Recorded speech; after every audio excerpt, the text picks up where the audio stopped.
You guys, I just got my Meoky Tumbler in the mail and I'm so excited to try this out.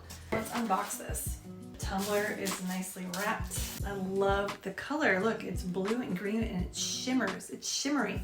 The point of this water bottle, and that is that it's supposed to keep liquids cold for 30 hours. Let's check it out. I'm gonna put my ice in here. Filling this thing up pretty good with ice. Fill this up to the top.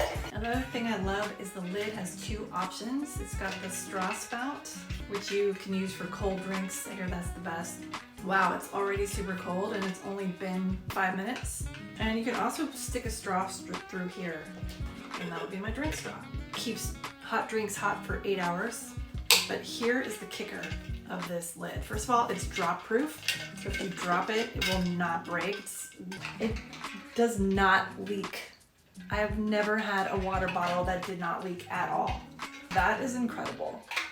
And I also love the handle. It's very solid. It's made from silicone and it's easy to grip. It does not hurt your hand. So you guys have to get this water tumbler. It keeps things cold for 30 hours. It's totally leak proof.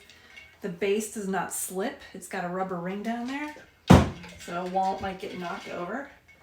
And it comes in super pretty colors. You really cannot go wrong with this.